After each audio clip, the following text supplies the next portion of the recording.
Welcome. This is Indisputable. I'm Sharon Reed in for Dr. Rashad Richey today, and our wonderful co-host, Rebel HQ contributor, Jessica Burbank joins us. Jessica, we're honored to have you on the show today, and hopefully there'll be lots of back and forth, and we can just get into it. We'll start though with a story that much of the country continues to talk about today. That NFL game, a player laying motionless on the ground, the country, perhaps some praying, others guarded, holding their breath, hopeful that this young man would survive. We'll tell you what's going on here. It happened last night. The NFL game suspended after player Damar Hamlin collapsed on the field there following a play. Let's show you fan video of exactly what happened, the aftermath, people reacting to it. CPR.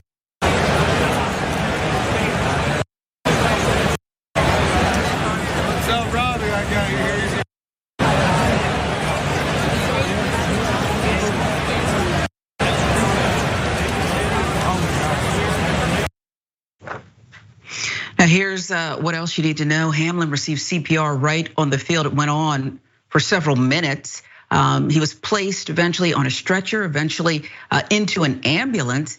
He was given oxygen, we learned, upon entering that ambulance, which transported him and some family members to the hospital. Hamlin's just 24 years old. He suffered a cardiac arrest following a play with his heartbeat restored on the field. According to the team, he is now sedated. He's listed in critical condition. Now, the incident inspired, if you will, some to don their worst behavior yet again. Right-wingers online began speculating as if with this young man's life hanging in the balance, this was the thing to do. The cause of the medical emergency, they speculated, was due to the COVID vaccine. You see, right there, Charlie Kirk, Joey Gilbert, Brent Stinchfield, Kevin Sorbo. This is a tragic and all too familiar sight right now. Athletes dropping suddenly. There have been too many recent died suddenly cases to deny it anymore. This is not normal. Again, Hamlin, not dead, critical condition. The world, fans, family waiting to learn his fate. And this is what these right-wingers decided to do. And so Jessica, I'd ask you to react to that first. I don't even know where your mind goes or how you come up with this drop of a dime, but indeed they did yet again. Yeah, this is something that we saw a handful of folks talking about when it came to NBA games, doing sideline interviews. I think Sideline Sanity had an interview where they briefly touched upon, athletes dropping dead because of the vaccines. So this was something that they were talking about. Now, this is just something that happens to athletes. I have a friend, I played college lacrosse. I have a friend who dropped dead on the field years before COVID.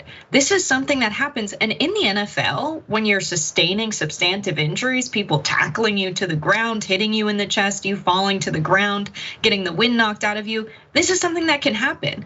We don't know, there is no scientific evidence that points to the vaccines causing this. There is scientific evidence that shows that COVID can cause cardiac arrest and blood clots. So when you consider those options, when you're deciding whether or not to get vaccinated, I mean, the choice should be to get vaccinated. The right spreading misinformation is putting people at risk at the end of the day.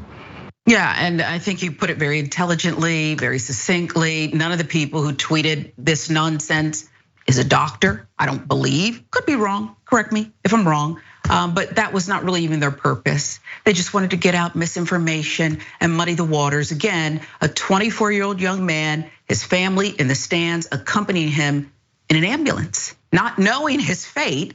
And this is what they decided to do.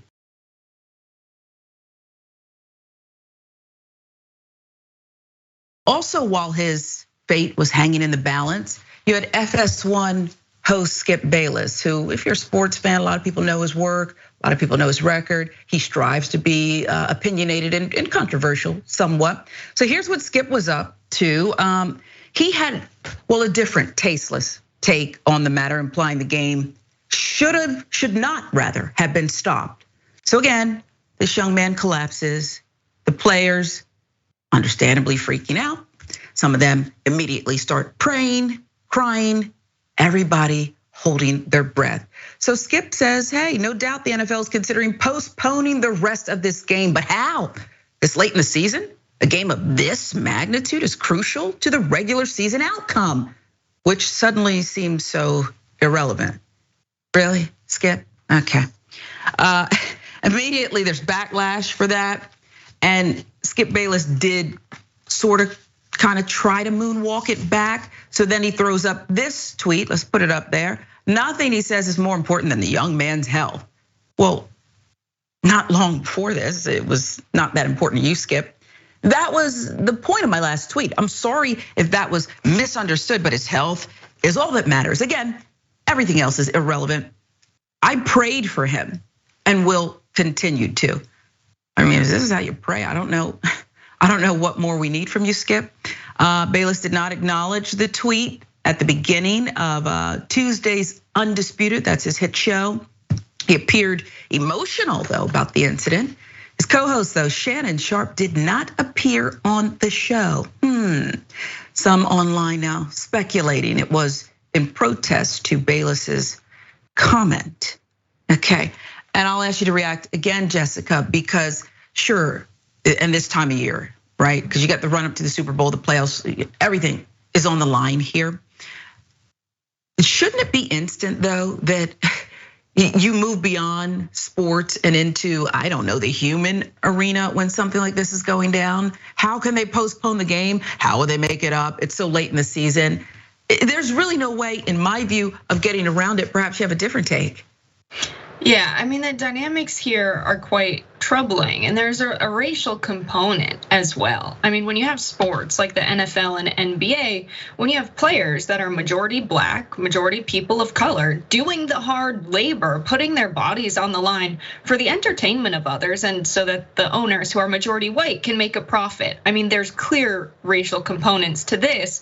And for the fans, it's like, why don't you get out there and play the game for all of us? I don't care that you're scared right now that your friend could lose his life, is in critical condition. I don't care that you're in this state and we're asking you to go out there and play a game and now put your body on the line, knowing the possible consequences as has just been demonstrated. I mean, it's a lot to ask of someone, but you're putting your entertainment above literally their lives. Like that's the dynamics here, and it's that serious.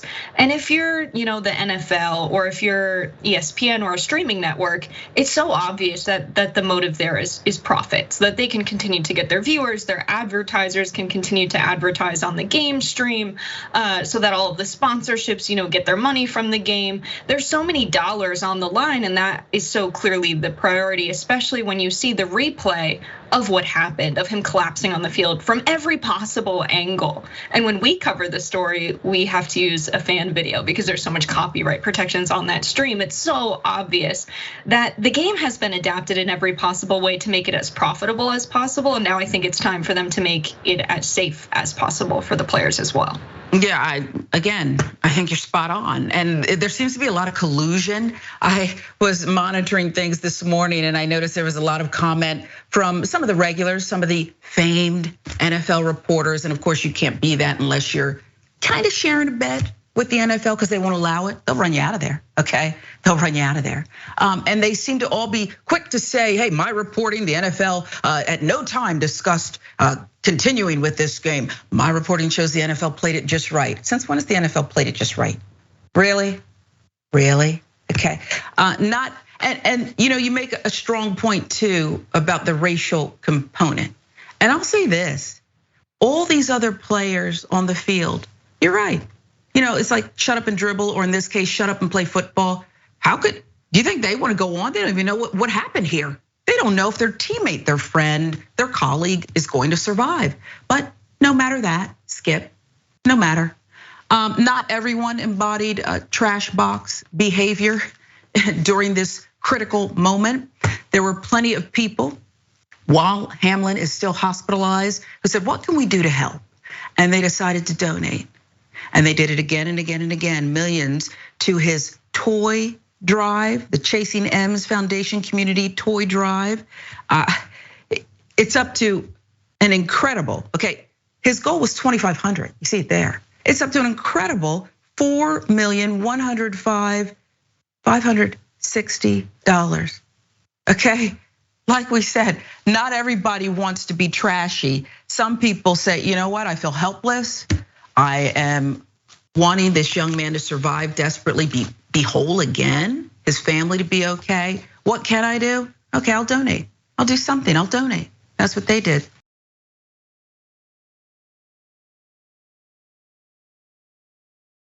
The world of sports too, that incident will continue to monitor in the NFL. But what about NC State announcer suspended after, it's a racist remark. We'll let you hear it. One other bowl game involving an ACC team going on, that's the Sun Bowl.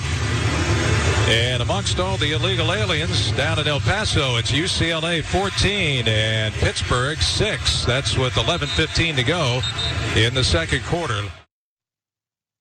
I thought he was playing a racist character. This is like a parody.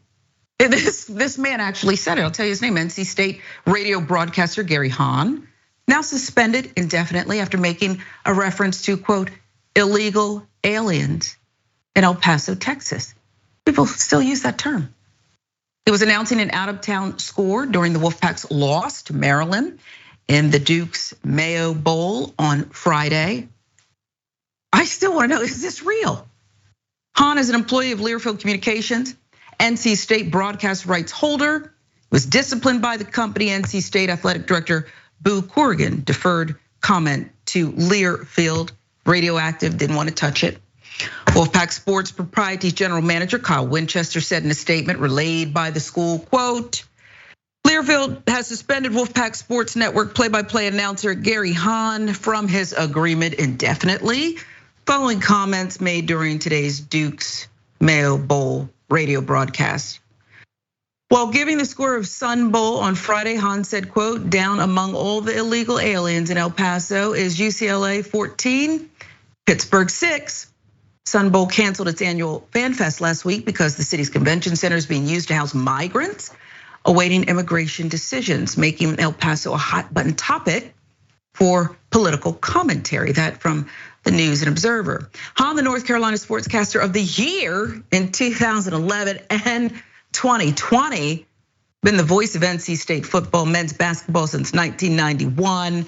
Jessica, I would ask you again, people who are fans are sometimes rabid fans, including when it comes to college sports. And they don't like change.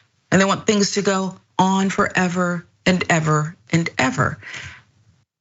What is the likelihood, given this, really, he was the Sportscaster of the Year a couple of years ago? What is the likelihood he'll be back? Or do you think, because this is a pretty strong statement from Learfield Communications. Do you think that they've turned the corner and they're not gonna look back? Yeah, I think we've seen so many times over someone wait for the media cycle to run its course. We have a short memory as Americans. There are so many people who have been caught saying terribly racist things, doing terribly racist things, and they keep their jobs because we're not talking about it in the press anymore. And some people forget about what happened. To say illegal aliens, he of course should not keep his job. First of all, seeking asylum is perfectly legal. Secondly, the term alien is a dangerous one. It's a white supremacist term to say that because people are crossing the southern border and these people are so different from us, they may as well be from another planet. That's a disgusting thing to say about another human being. Not to mention, so many people seeking asylum over the southern border are refugees fleeing conflict started by the CIA intervening in many countries across Latin America and the Caribbean. So to blame these people for seeking a better life and doing so legally, and to talk about them as illegal aliens, not even a normal part of your commentary as a sports broadcaster, just mentioning El Paso, and you have to bring this up.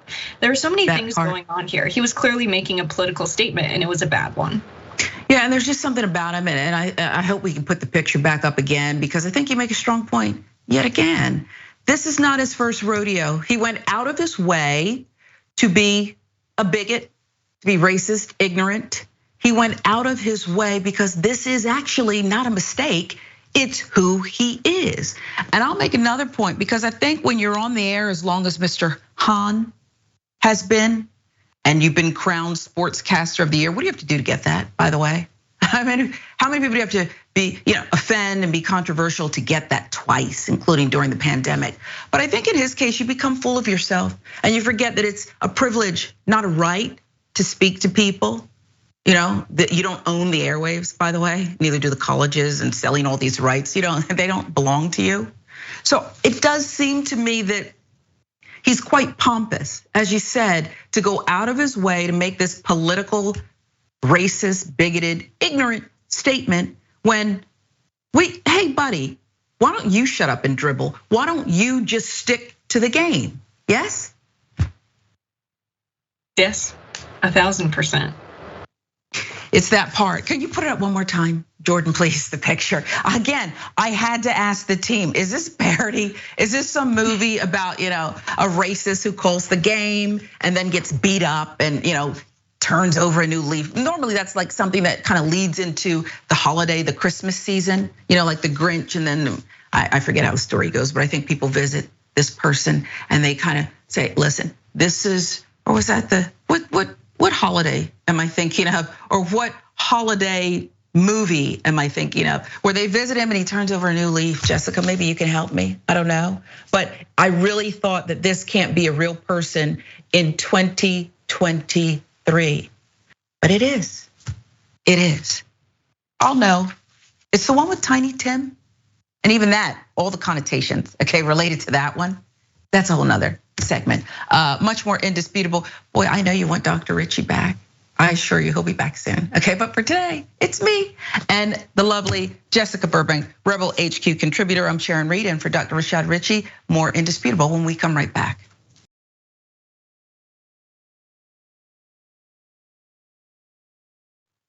Welcome back to Indisputable. I'm Sharon Reed, and for Dr. Rashad Richey, our co-host today, Jessica Burbank, Rebel HQ contributor extraordinaire. We're honored to have you here, Jessica. Unbossed. So many people are fans of the show. We love Nina Turner. Subscribe to Unbossed with Nina Turner by scanning the QR code or going to youtube.com/unbossed, TYT. On Unbossed, Senator Turner exposes how the elites in government, media, other sectors game the system and what people could do to fix the corruption, restore democracy. You can tune in daily, 4 p.m. Eastern, 1 p.m. Pacific. Again, subscribe to Unbossed with Nina Turner. All you have to do is scan the QR code. Let's get you some viewer comments right now. Already, you're reacting to our first segment, the NFL player Damar Hamlin suffering cardiac arrest. TYT member Mickey C, the silver-haired dragon. We can always count on you. Mickey says these reactions from the disgusting right wing does more than give them an opportunity to spread more misinformation. It evinces their total heartlessness, lack of caring for others, and having no empathy. I find that more frightening than their lies. I do too. I think you're exactly right, Mickey C. About the NC State announcer suspended after racist remark, Lynn says, imagine what Hahn says. You're so right, Lynn. Imagine what Hahn says when he's not broadcasting. There is that. From YouTube, Snack Panther. Ooh-wee, the lovely Sharon Reed and Jessica Burbank. Great show, ladies. We appreciate you, of course. More on the NFL player suffering cardiac arrest, Johnson Hunglo. This is truly frightening. How long has he been playing contact football? Obviously, something was missed, overlooked in his physical workup. I wish him well. Well, age 24, if he started with Jessica Pop Warner, I mean, it starts so early. And I know they say, oh, well, don't hit, keep your head up. They've got all these. Football's a violent game. It's a very violent game. And I don't know if these things happen. You mentioned, I think you said the sport was lacrosse that you said, Jessica, that your friend was playing and had a collapse. But it could just be the wrong hit, the wrong time, the intersect of that very moment, and the worst happens or could happen. Yeah, absolutely. And he also ended up passing away on the field years before COVID as well. So not the vaccine. Yeah. Again, we'll keep following it. We thank you for your viewer comments. Always keep them coming. Let's move on because I love to say it's perhaps a segment that's going to dog us forever because they're not going anywhere. But it's also one of my favorite ones because we get to call these people out by their moniker, if you will. I wish Karen would. You want to call the police on them for having a barbecue on a Sunday? I feel free. Back off! I'm going to tell them there's an African-American man threatening my life. Wait. He needs to go back to Iraq. Bitch. Muslim piece of bitch. Bitch, yeah, look. You Islamic piece of in my country. Go back to your country. Get the out of my country.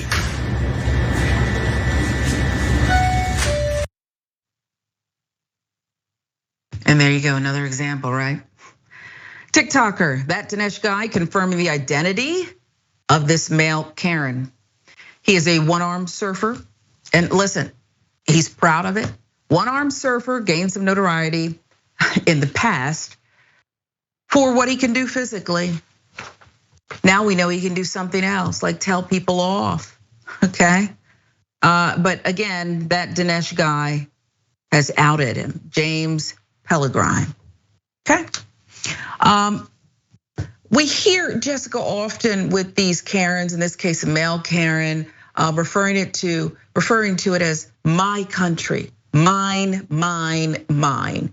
I see this male Karen as a miserable guy. Okay, that's obvious. But I also see him as someone who's hurting, who's just so angry and mean because he's unhappy with himself.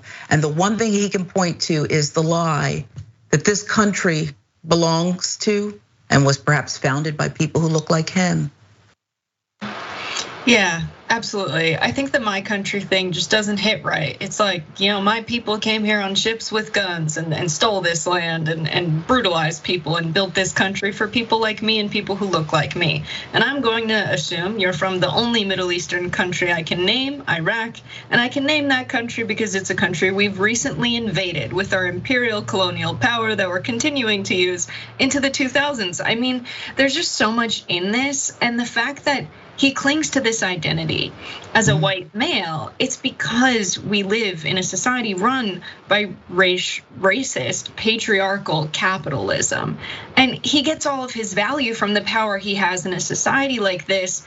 I think it would be much better if people got their value from treating members of their community with decency and respect and kindness and friendship. But we don't have that. And instead we have, these male Karens, and it's hard to say male Karen because I think there are other Ks that maybe more accurately that part, yeah, KKK, but yeah. It's violent too, and I think you gotta pause and really reconcile that. The behavior's violent. Now we've seen these Karens, male Karens, usually turn over, an aisle of items on their way out the door, throw something. There's a reason why for some that plexiglass, that bulletproof glass sometimes is there, and this is why. But the verbal attack, the verbal assault, if you will, that's just as violent sometimes, don't you agree? Yeah, absolutely. It makes someone feel unwelcome in a place that they're trying to call home. Who knows why he's an immigrant, if he is an immigrant? It's very possible the person that he's addressing was born in this country and this is his home. So yeah, just absolutely disgusting. To make someone feel unwelcome is a form of violence in a place where they're supposed to feel like they're at home. Because what would have happened if he said something back? It very well could have escalated into physical violence as well. Absolutely, we've seen that happen.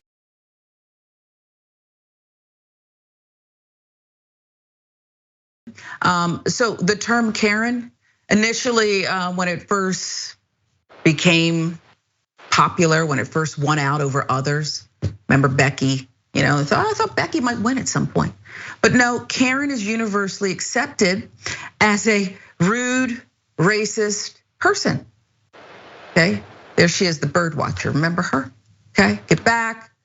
I feel threatened, police, the whole thing. Let me weaponize the police. I mean, they're everywhere, and Karen is not going to change. It's what we're going with. However, it is a trend now where you have women who have started to legally change their names, ditch the name Karen, because it's just too dangerous to be called that, and they want to start fresh.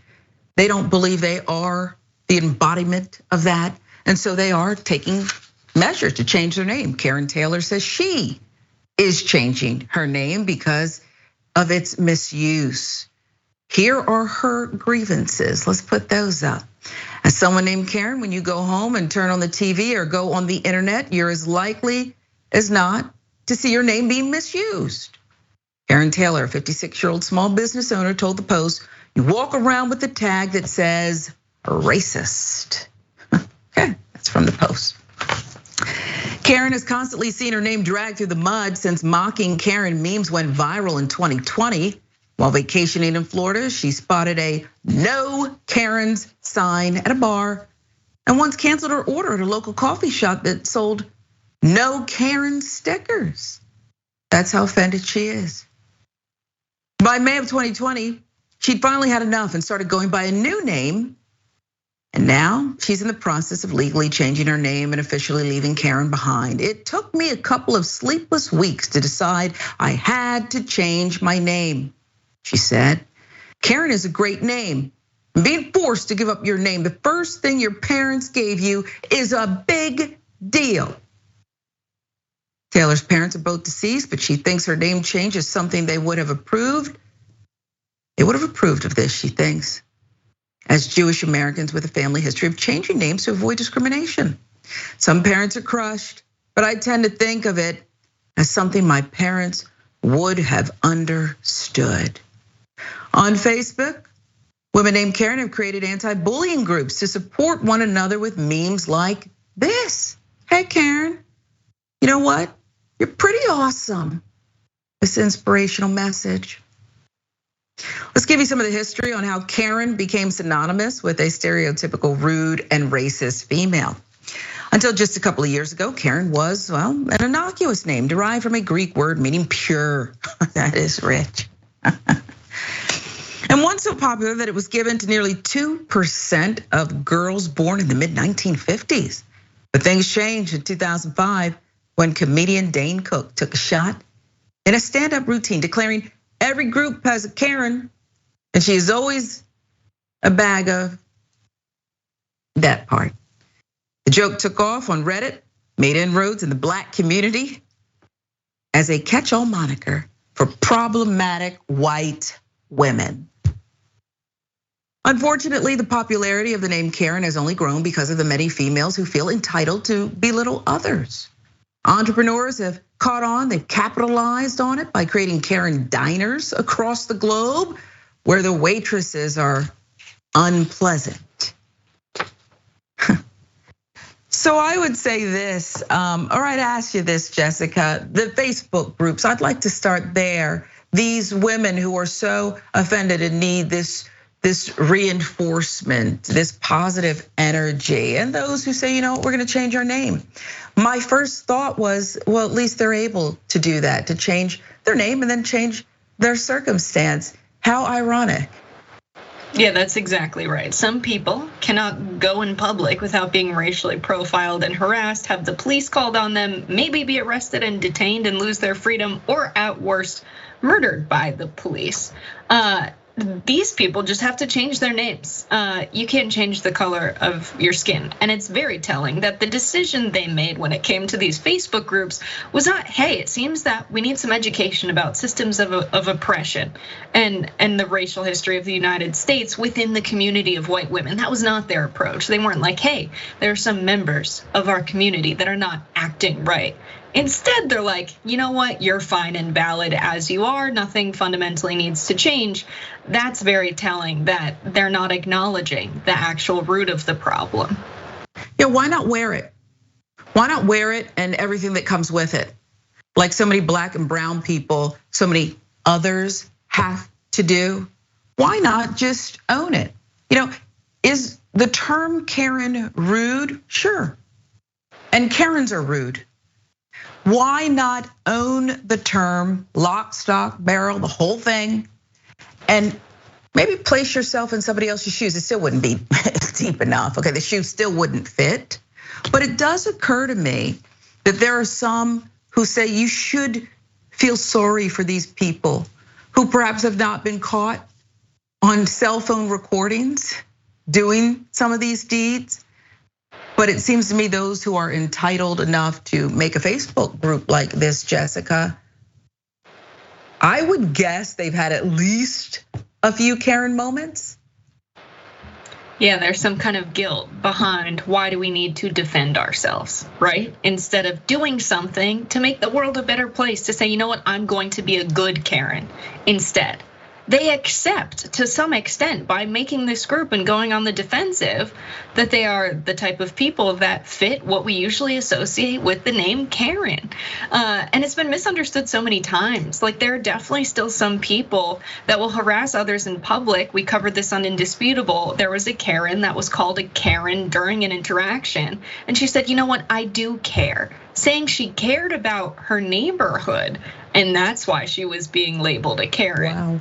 That's an interesting reclaiming of the word Karen. If you wanted to actually show that you care about your community, maybe treat the people who live in the community with respect and decency and unlearn the hate that's in your heart. Then you might actually care. Then you might actually be a caring Karen, but they don't want to do that. Yeah, I think what you're talking about is a lot of work. That's a heavy lift. Unpacking perhaps your whole life, your lineage, your privilege, all of it. That's a heavy lift, but I think you're exactly right. As someone who, the Google pops up every other day, I get a Google. Sometimes it even has my middle initial E, and it talks about people. Sometimes they're obituary notices. Sometimes these people have robbed a bank. I don't feel any kind of way, except, oh wow, I feel bad for the family, the obit. But if I'm not dead and I didn't rob the bank, what do I care? Okay, I know there's Karens out there. I know what the term is used for. What do I care, right? Just saying. Much more Indisputable when we come right back. The wonderful Jessica Burbank, Rebel HQ contributor, is our co-host today. I'm Sharon Reed in for Dr. Rashad Richey.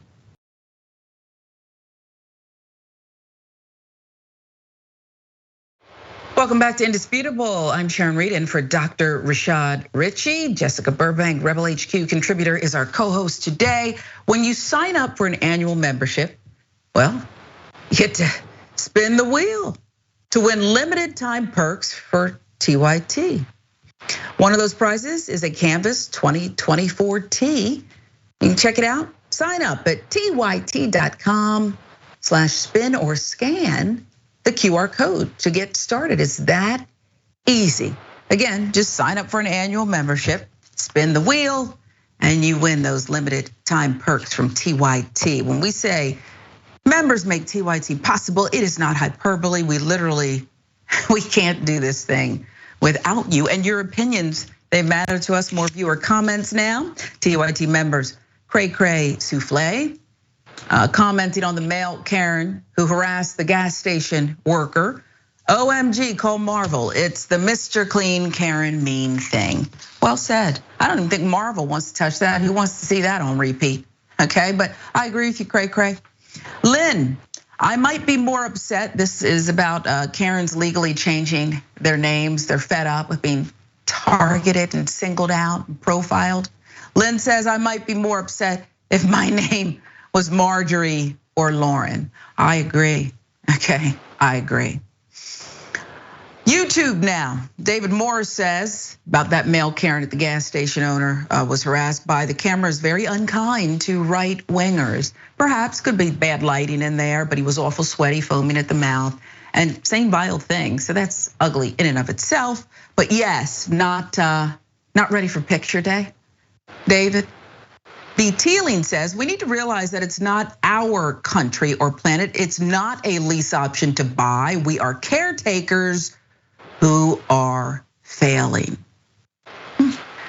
TYT contributor C. Michael Henson, thank you for your contribution, says this about the male Karen. This is my country.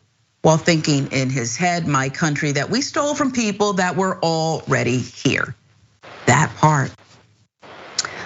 Women have started to legally ditch the name Karen. RJL Network says, where's our nice Karen?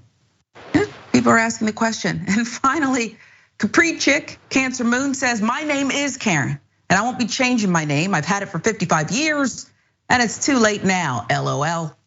As long as you're monitoring your behavior, no worries. That's how I feel, Capri Chick. That's how I feel. As long as you're monitoring your behavior, what do you care if someone makes up a name about Karens, okay? It is what it is. And your lineage and what your ancestors did is what it is as well. So there's an update on reparations. They're coming for you. Okay, Barbados is coming for you. Benedict Cumberbatch's family has been pressured over slavery. The Barbados National Task Force on Reparations is narrowing in on the Oscar-nominated actor Benedict Cumberbatch's family's link to slavery. They're not gonna drop it. Benedict Cumberbatch facing demands by the Caribbean nation of Barbados because his family lineage owned a sugar plantation. It housed 250 slaves that we know about. The Caribbean nation of Barbados is starting to hone in on wealthy descendants of slave owners as part of a campaign to get reparations for slavery. Barbados' National Task Force on Reparations, part of the CARICOM Reparations Commission, previously focused on seeking reparations from colonial powers and wealthy institutions that made hefty profits from slavery. That from The Guardian.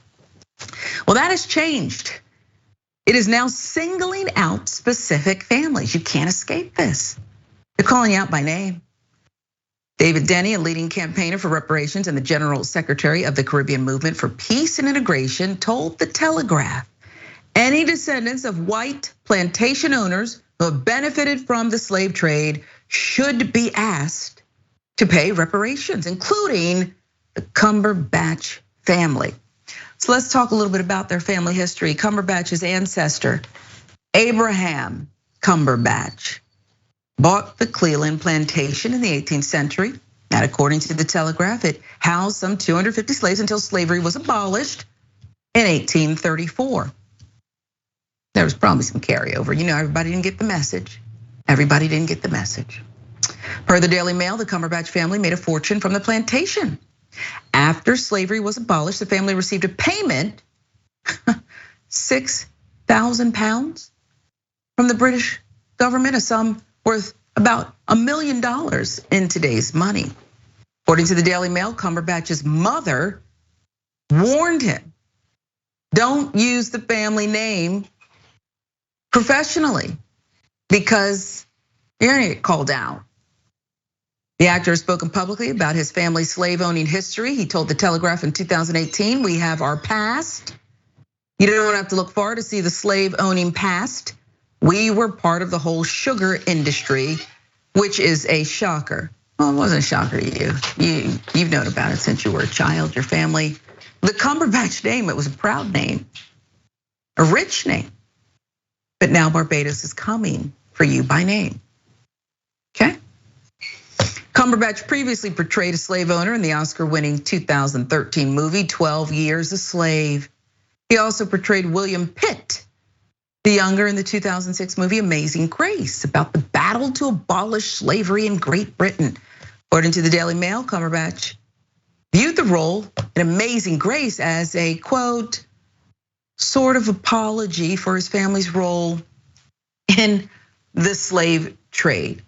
Rather than taking a movie part, and perhaps our investigative team can tell me, you can just tell me if he donated all the funds, okay, his salary from his movies now. He did not. You see, this crack team, they're on it. Rather than giving a verbal apology via your performance, I guess, okay. I mean, he's Oscar nominated, he's a good actor. Why don't you give the reparations? Jessica, his mother warned him. He was obviously proud enough of the name and decided to go for it. Isn't it time to just pay what you owe? It's not your money. You didn't earn it. Yeah, is he a good actor though, or is he just a natural? Is it just in his blood to play a slave? That part, I love you. Is it a shocker though that his family was in the sugar industry and owned slaves? I mean, his name is Benedict Cumberbatch. It's like he owned slaves. His ancestors, yeah, his name is Benedict Cumberbatch. Like we could extrapolate that. But the thing is, a lot of people get up in arms about the reparations issue because they feel that these descendants are not the people who enslaved people and brought them to this country and profited off of their labor. No, but they've inherited the wealth and have had every possible benefit with the money made off of enslaving people and off of their forced labor. That wealth should be given back. That's very simple. It's clear as day. And so long as that's not corrected, there is no justice. Reparations are necessary, not to mention countries like Barbados, who had people that were a part of their labor force that were forced to be slaves for other countries and other families in other countries. And so they've lost that labor while industrialized nations today benefited from that. And so they're due that money back from the other nations and from the families which continued to hold slaves after it was outlawed.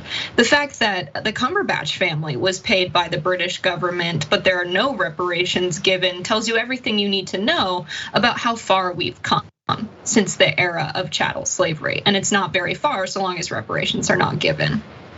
Yeah, it's so rich that, to pay them for what was taken away from them, give them a nice push into the future post-slavery.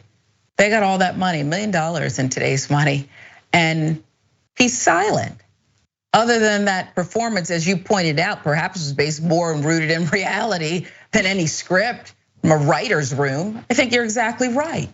There he is. And I doubt that Mr.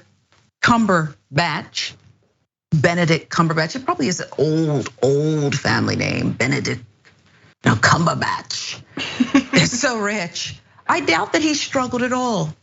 There's a lot of people who go off and they say, I'm gonna make it in Hollywood and I wanna be an actor and I don't wanna take every part. I'm gonna do what it takes.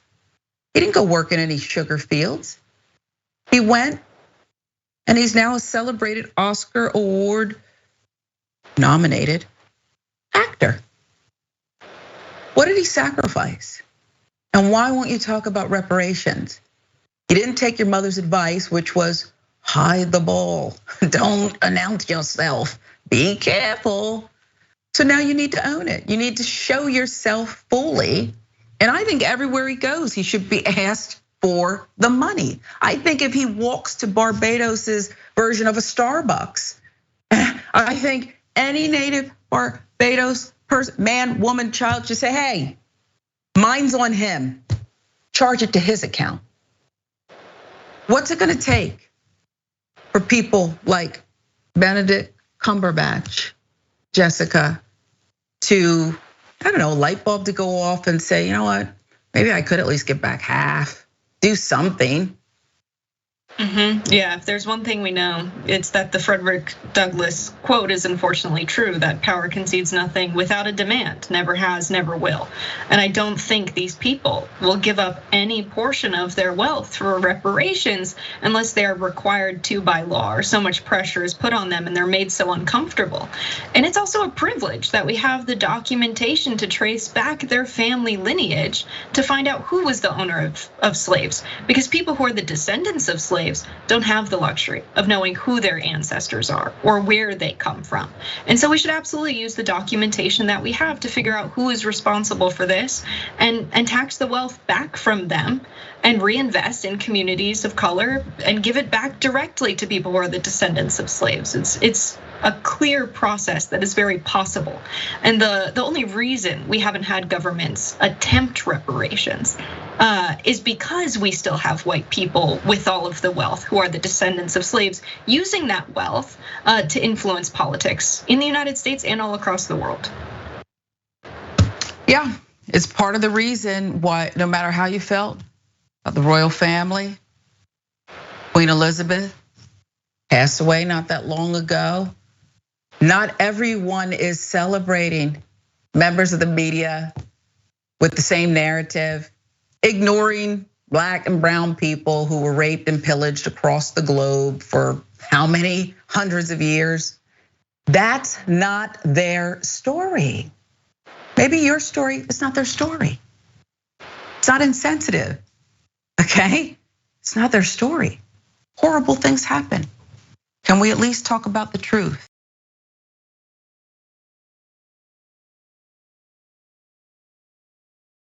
Let's talk about Dana White and the truth he's facing after getting into a physical altercation with his wife. Dana White and his wife got physical with each other on New Year's Eve. That's how they chose to celebrate. Onlookers were stunned at the violent encounter. Happened in a crowded Cabo San Lucas nightclub. Let's show you the video of the altercation.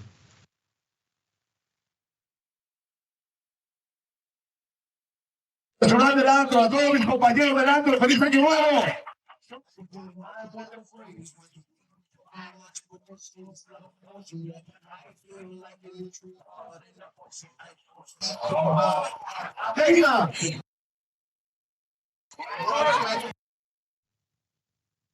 You heard the horror from the crowd. They're celebrating. They recognize a celebrity, a real tough guy.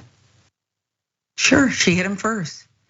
I'd like to point out, though, there seemed to be a slight delayed reaction before he slapped her back. To me, it looks like perhaps this is not uncharted territory for Mr. White.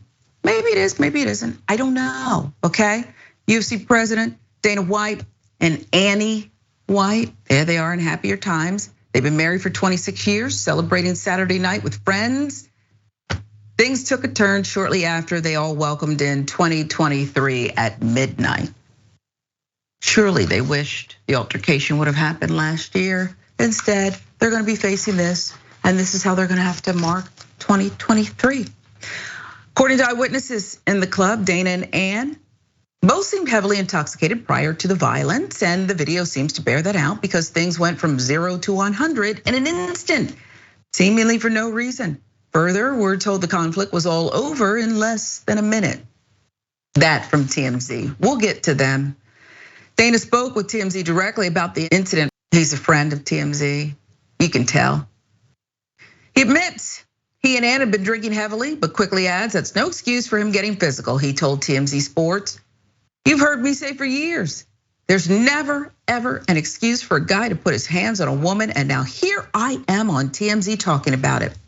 He says he's embarrassed by this, quote, horrible incident, and he and Ann have apologized to each other.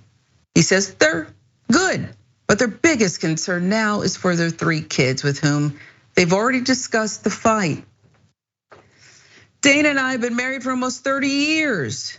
This is Ann White speaking to TMZ about the incident. To say this is out of character for him is an understatement. Nothing like this has ever happened before. Unfortunately, we were both drinking too much on New Year's Eve. Things got out of control on both sides. We've talked this through as a family and apologized to each other. I just hope people will respect our privacy for the sake of our kids. Subject of domestic violence involving members of the UFC has been a recurring issue. Imagine that. 2021 UFC legend Chuck Liddell recently arrested, jailed for an alleged domestic violence incident. The most blatant act of domestic violence from a former UFC fighter came from John War Machine Copenhagen. Is this for, I mean, that's War Machine is what he goes by. And this is the most blatant act of domestic violence, March 2017. He's convicted of 29 felony counts after raping and assaulting his ex-girlfriend, Christine McInday, and her lover during an incident. UFC Hall of Famer John Jones arrested in 2021 following an alleged domestic violence incident in Las Vegas against his fiance.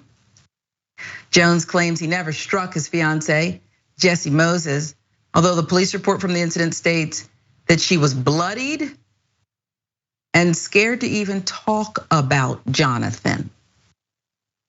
So both Dana White and Ann White say they've talked this through as a family. This is isolated. she goes on to say it's out of character for him and do respect our privacy, Jessica.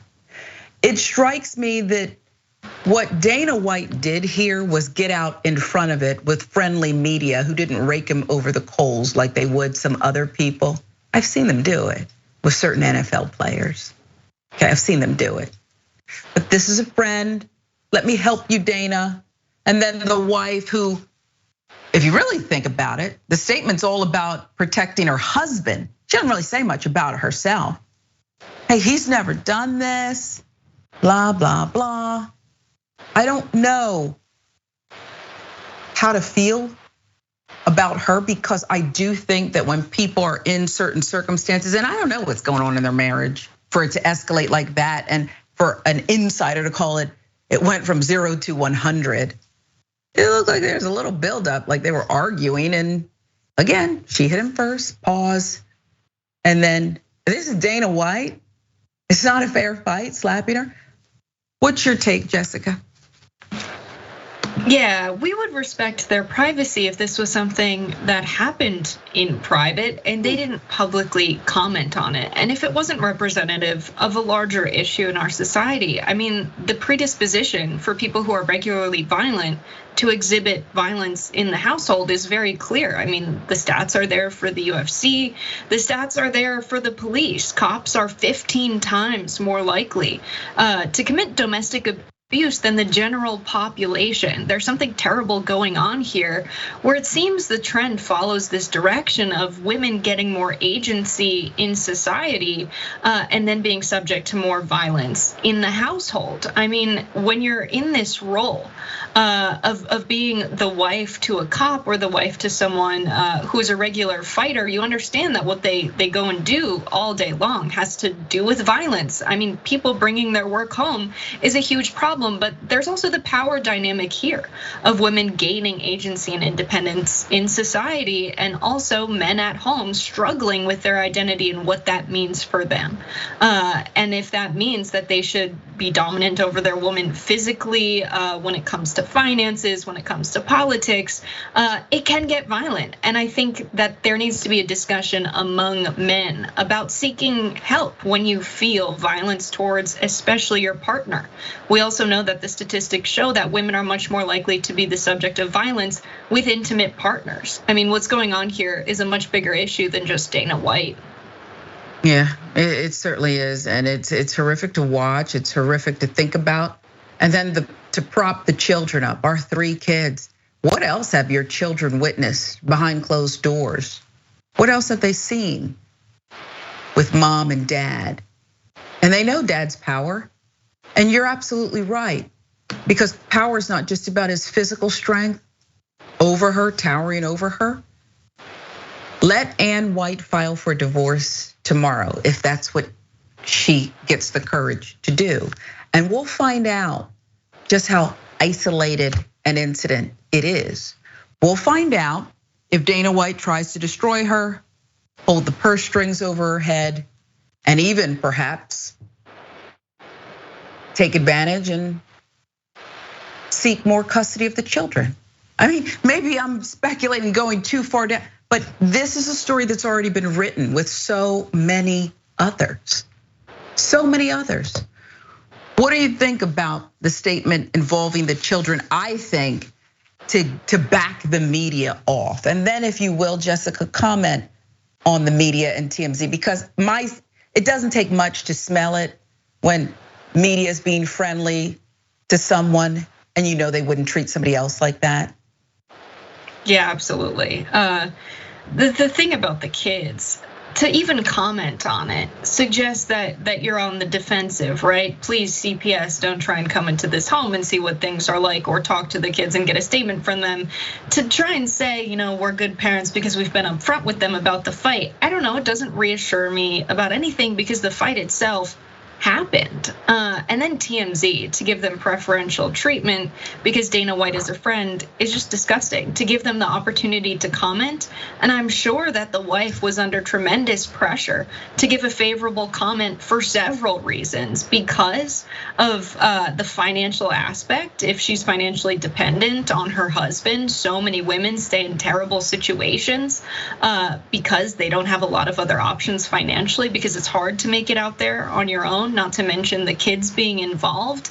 But let's imagine that this was a black man and what had happened here.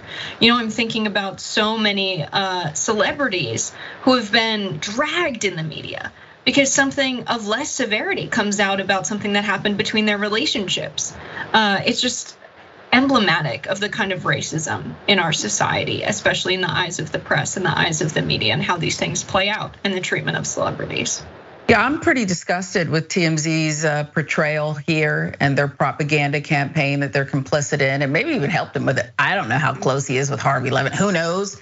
I don't know if Harvey Levin was involved. I'm just saying TMZ, that's hand in hand, right? Creator, executive producer, the whole bit. But I think you're exactly right. When I listened to TMZ in the aftermath of Will Smith's disgusting slap on Chris Rock on Oscar night, I mean, they ate off of that for days. And I'm not suggesting that Dana White is Will Smith or Chris Rock, but Dana White has a lot of fans. He has a lot of capital out there. And the way they tackled this story, it's kind of disgusting. Much more indisputable when we come right back.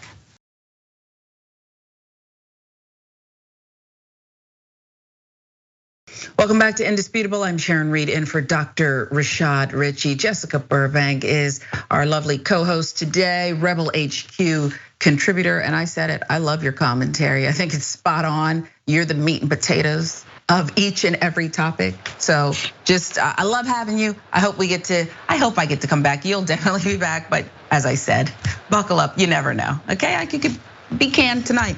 Let's get you some viewer comments here. It's okay, I had fun while it lasted. A TYT member at VVV, Benedict Cumberbatch's family pressured over slavery. Here's the comment, big ups to Barbados. It has more guts than the US. Yeah, we won't even talk about it, will we?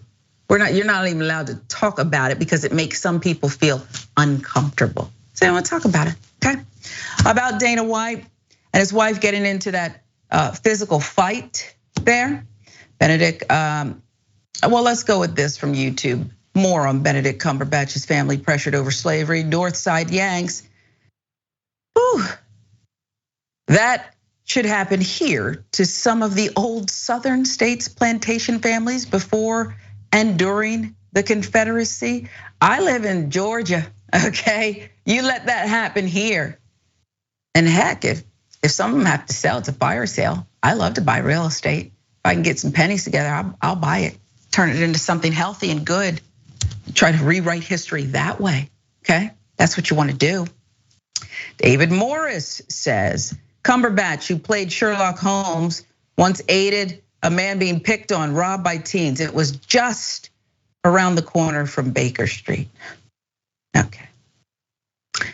About Dana White and his wife getting into that physical altercation, Larry Billups says, what happened in the house came out to the street. That part, that's what Jessica's saying here. Sure, we're happy to respect your privacy until it spills out into the street. They're probably there on a public appearance for all I know, getting paid to show up there. Okay, they're in that VIP section. People know Dana White's there. Aggravated Progressive says, sounds like it'll happen again. I'm betting dollars to donuts. Well, I hope Ann White doesn't get slapped again by her superstar, really big fighter husband, Dana. But I get why you think that. Twitch, more on Cumberbatch's family pressured for reparations over slavery. Anna, your hair looks great, Dragon says. Would have been great PR if he donated his salary and then some from the movie to the families who were harmed. I didn't hear anything about that. I asked the investigative team here on Indisputable. Crack team said it did not happen. Has not turned over the money from the performances that he is quoted as saying. Apology That's apology for slavery, okay? And one more for you. 333-9409 says Cumberbatch, you played yourself. That part, Jessica, you're right. Listen, you've heard, you're right. I mean, you've heard the term "your money's no good" here. It usually means that we're so proud of you. You're so big, you made it. We got you, right? Don't pull out your wallet. We got you. What does it take for people to say your money's no good around here? Because, well, not much. They're giving it out to vile racists now. Apparently, the NYPD is recognizing vile, disgusting, proud racist. NYPD helping Proud Boys commit fare evasion. Actually helping them. Come on through, racist. You're a bigot, every bigot gets in free. That's exactly what they did. NYPD, be afraid. NYPD gave members of the Proud Boys free rides on the subway last Thursday following a protest that disrupted a drag queen story time in Queens. Okay, so this is, boy, they had to get there. This is what it was about, right? You watch and you tell me what you think. Proud Boys don't have to pay for the fare. Proud Boys don't have to pay for the fare. We're special, thank you. You don't have to pay for the fare. Appreciate it from your tax. Proud Boys don't have to pay for the fare. No, thank you. That is insane. Proud Boys don't have to pay for the fare. $3. I'm sorry. I just need you to go out. Oh, I have to pay for the fare, but they don't. Right. Is that the situation you're saying? That's correct. If you're proud, say it loud. You do not have to pay the fare. These bigots just got to go right in. And they were taunting the counter protesters behind them and the journalists who were told, you wait your turn, okay? Non-racist in the back. Video of the incident posted to Twitter and TikTok shows MTA workers holding an emergency gate open for members of the far right extremist group at a Jackson Heights station as NYPD officers escorted them through. They got a police escort. This, according to LGBTQ Nation. According to the New York Daily News, the incident followed a clash between the Proud Boys and counter protesters over a drag queen story hour event on Thursday, December 29th at a Queens library. Police said pepper spray was used by members of both groups during the confrontation. Councilman Shakar Krishnan, who represents the 25th district, estimated there were 500 protesters, with counter protesters far outnumbering the anti-drag protesters, right? Jackson Heights showed up today to stand with Drag Story Hour and our LGBTQ plus neighbors. We outnumbered the haters. Here he says 400 to 100 rather. Drown them out with chanting, drumming, dancing, and ABBA sing-along. See, that's what ticked the Proud Boys off, is the last part, the ABBA sing-alongs. That was too much, and they needed a police escort from NYPD out of there, okay? ABBA was too much. Shakar Krishnan goes on to say, and despite tense moments inside the library, the performers handed out crayons and coloring sheets. I changed my mind, that's what did it, okay, the coloring. Too much joy, too much happiness, too much color, right?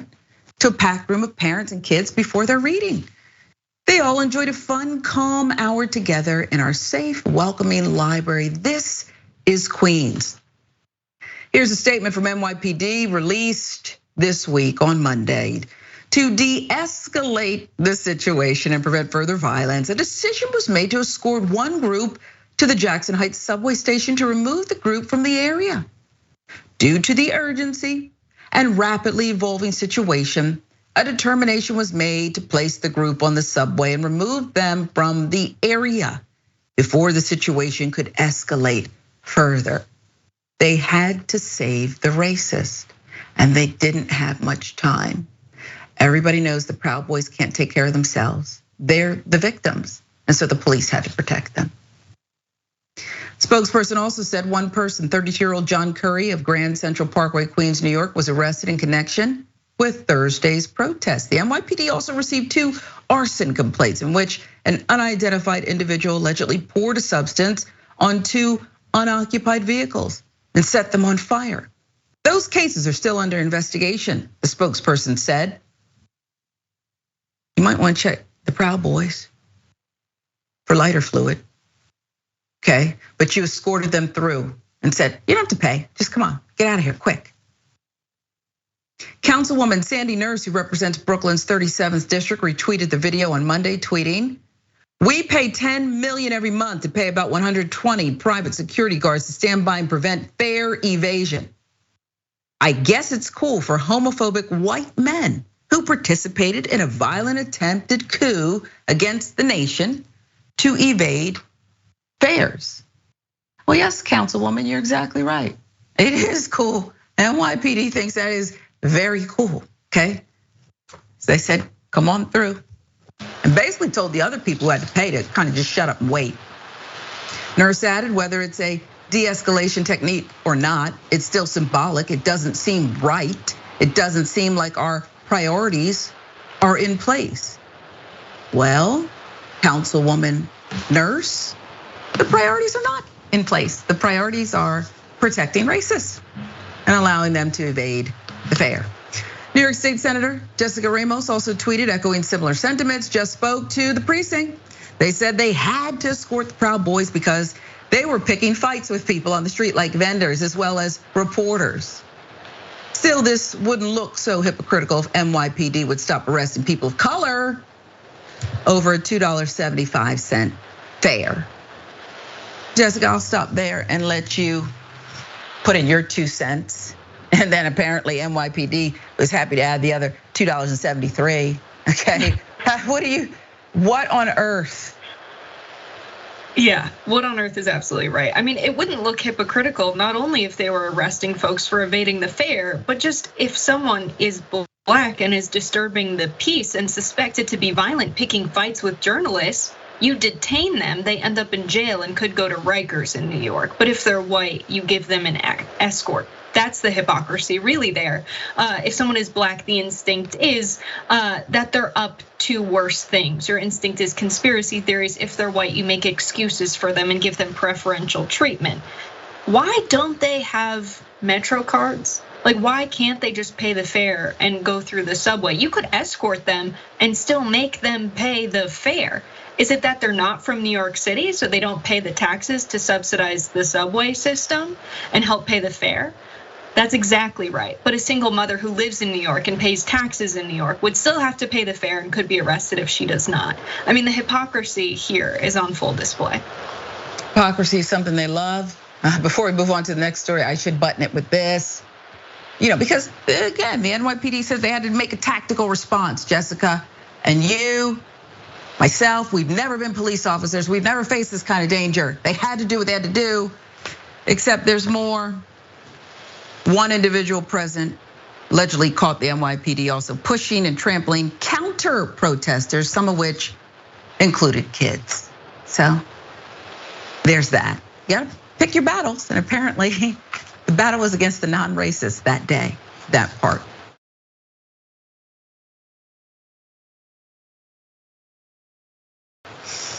Yeah. Kevin McCarthy is currently in a battle. He desperate. How bad do you want the job, folks? How bad do you want the job that you're willing to have a liar, a purported thief, a fraud? Just everything's phony about this guy, but George Santos is still relevant because Kevin McCarthy needs him to become Speaker of the House. What are you Speaker of? Apparently nobody likes you, or not enough people in your own caucus like you. Even though you tried to live up to the billing, you tried to lie. You tried to support the lie. You tried to moonwalk back on the truth, and it's still not enough. But George Santos believes that Kevin McCarthy can squeak it out. Listen. He garnered 188 votes from the Republican conference. He'll need 218 votes, though, to be sworn in as Speaker in January, something that Matt Gaetz and Andy Biggs, they have adamantly opposed. George, do you anticipate McCarthy coming up with those additional votes in time for the floor vote in January? Well, look, the way that I'm understanding is that what are our options? Are we really going to end up passing over the gavel back to the Democrats when we have the majority? I think at the end of the day, we're all going to come down. This is very procedural at this point, but I think at the end of the day, what are we going to do? We're just going to let the speakership go away from us? No, McCarthy's going to be the next Speaker of the House. You can write that down on a piece of stone, and you can cash it in on January 4th. I'll pay you for it, Jen. Who are you going to pay? And with what? Who with what? The stolen money? Brazil says you stole. What money are you going to use to pay here? George Santos, incoming congressman.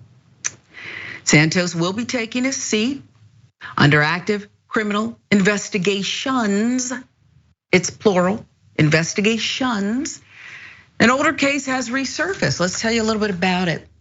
Brazilian law enforcement authorities intend to revive fraud charges against Mr. Santos. Why? Well, they're going to seek his formal response, according to prosecutors. The matter, which stemmed from an incident in 2008 regarding a stolen checkbook, had been suspended for the better part of a decade because the police were unable to locate George Santos. Then he revealed himself, and he won a seat to Congress. And he has the right currently to be seated amongst some decent people and some liars. It's his right, okay? But now Brazil knows where he is. Spokesperson for the Rio de Janeiro prosecutor's office said that with Mr. Santos' whereabouts identified, a formal request will be made to the US Justice Department to notify him of the charges, a necessary step after which the case will proceed with or without him. Just a month before his 20th birthday, Mr. Santos entered a small clothing store in the Brazilian city, just outside of Rio. He spent nearly $700 using a stolen checkbook and a false name, that according to court records. Mr. Santos admitted the fraud to the shop owner in August 2009, writing on Oakcrypt, a popular social media website in Brazil. I know I screwed up, but I want to pay. In 2010, he and his mother told the police that he had stolen the checkbook of a man his mother used to work for and used it to make the fraudulent purchases. Again, I asked Jessica, how badly do you want this job? What are you speaker of that you're relying on this guy?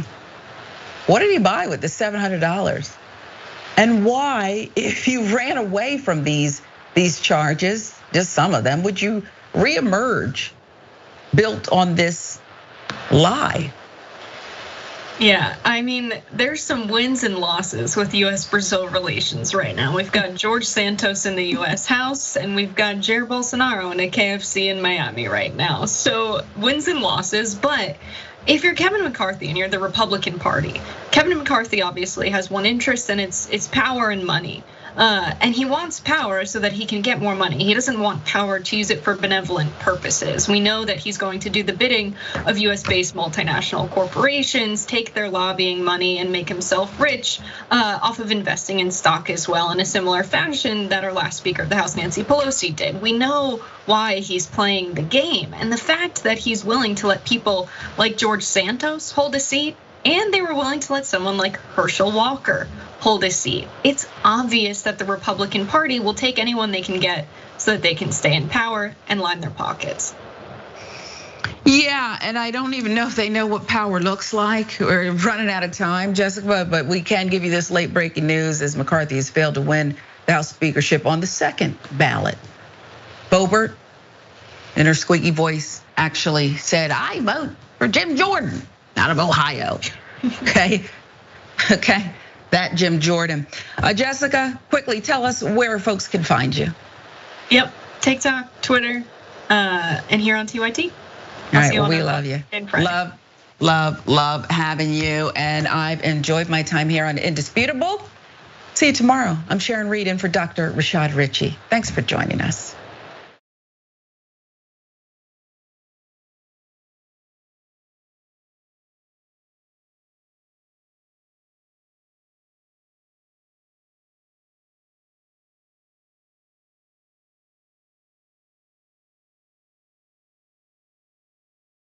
Welcome to Indisputable. I'm your host, Dr. Richey. We got a lot happening today. What do we do on this show? We tell the truth. You know why we tell the truth? Because the truth is simply indisputable. Rashad, great to be here. Congratulations on the new show. And I gotta let everybody know that Rashad and I go way back. People still need health care, so I won't stop. People still need criminal justice systems reform throughout this country, so I won't stop, and you won't stop either.